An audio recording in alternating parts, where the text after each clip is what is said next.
Louisiana Beer Review Special Edition, Guinness Foreign Extra Stout, revisited. Okay, I bought this at Martin Wine Cellar. This was, they say, developed for global export from Ireland, and they added extra hops to ensure that it would arrive in perfect condition. When they used to ship this across the world, they were worried about it spoiling, so they hopped it up and made it stronger. It's an 11.2 ounce bottle. It's a product of Ireland. On the back of the bottle it says malt liquor. So, is this the malt liquor project? All right.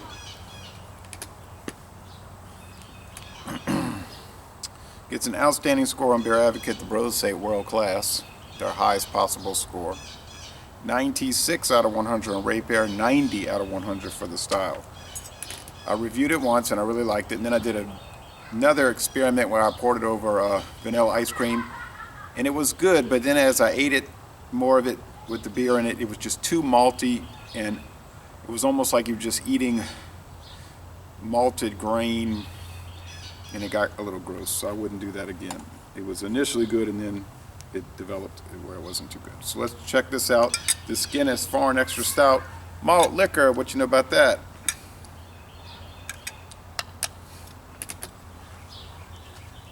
Now you say, how could it be a malt liquor? Isn't malt liquor a lager? Well, malt liquor really isn't anything. It's traditionally a lager. But malt liquor really just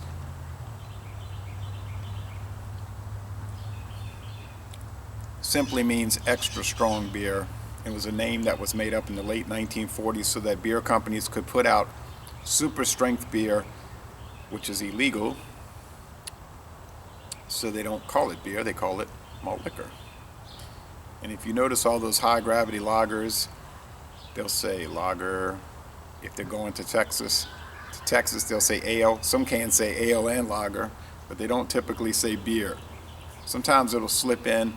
You get one from a foreign country, it'll say beer, but that's a no-no here. It's so ridiculous, you know, but anyway. So malt liquor is simply beer with extra strength. They don't use those type of terms in Canada or in Ireland or England. They'll just say extra strong beer. All right, and that's what this is. But it's an ale beer. Thick, foamy, beige head and a essentially black appearance, but it's dark brown. Now I'm using this glass because on the Guinness website, they have a picture of this Foreign Extra Stout and they show it in a glass like this. Okay, so very similar, although the glass they show says Guinness on it. It doesn't say the porthole, which was an old lounge in New Orleans, no longer there. All those places in this area on West End were destroyed by Katrina, the ones that remain, and there's not much over there now except for some boathouses and the yacht club in a park. There used to be a hopping night spot. So this beer is very rich. It's extremely malty. That was the problem with the ice cream. It was just too much malt on malt. But it's rich. It's malty. It has some certain cream in it,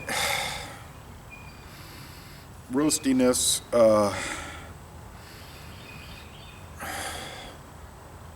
breadiness, bread crust, and even something else I can't put my nose on, but it's a distinctive aroma. Not licorice, but maybe some kind of dark fruit. It's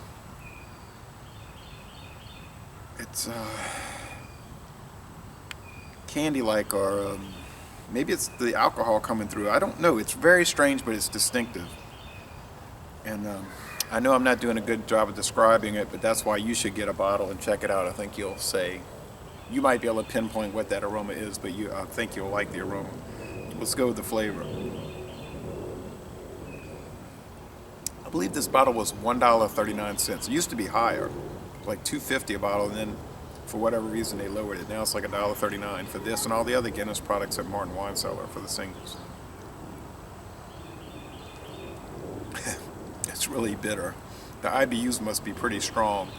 It's a very sharp, dark roasted flavor. Now the aroma is medium roasted, but the flavor is dark roasted barley malt. And it's really, now it says generous hops, so I can see that the IBUs, I mean, I didn't have to read that though, you could taste it, but it's like a full flavor. It's almost like burnt, like some blackened charcoal roasted malt in there. Like if you put the toast in, you burn it. Some sweetness, but it's not really sweet oriented. And then the bitter kicks in. Well, the bitter doesn't really kick in. It kicks in more, but it's there initially. It's bitter. It's like a straightforward bitterness. I think the IBUs on this must be around, I'm thinking 55. I don't know, but excuse me, they're not low. The mouthfeel is pretty heavy. It's not totally heavy, but it's medium to heavy and more toward heavy. A little slick. This is a chewy beer, no doubt.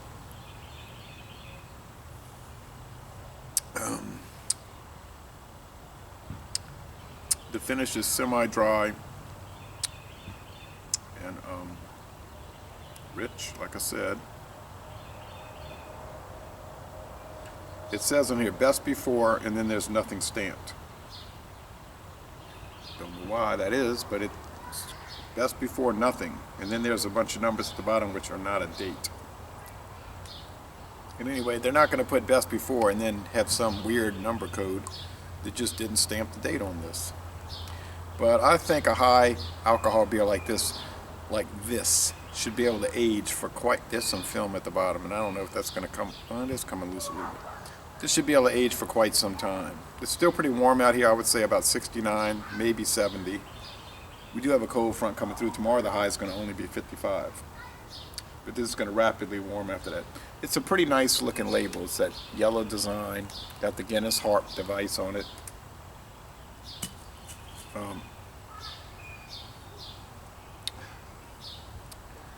If I was going to drink Guinness every day, I'd rather have the Guinness draft, you know, the 4% nitro can, okay? Because it's very mellow and easygoing. Or I'd have Guinness, I might have Guinness harp, you know, the harp lager that was introduced in 1960. This is a more of a special occasion beer. I just wouldn't want to have this all the time, but it is fantastically good.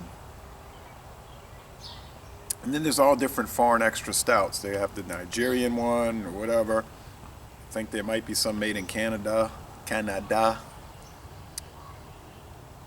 But this one's made right there in Ireland, in Dublin. So I'd like to try them all, but there's so many I don't think I'd ever be able to. You just feel that roastiness coming up through the exhalation. It's definitely a solid A+. A+ beer. The bros say it's world class. I'm going to go more with outstanding like the other people are saying, but I wouldn't really argue with them. It really is one of the world's great beers. And really everything from Guinness is tremendous. The Guinness draft, the extra stout, which is so common, their most common one. The foreign extra stout. The harp is really delicious. The black lager has its place, although it may not be up to the level of the others. It's still good. The Smithwick's, the red ale, really nice stuff. And I've never had the Smithwick's pale ale, but I would like that came out in 2011. I'd like to try that. So great job, Diageo and Guinness. Laissez le bon temps rouler, a profoundly good beer. And I'm going to end this review by saying, y'all come on down to southeastern Louisiana. Au revoir.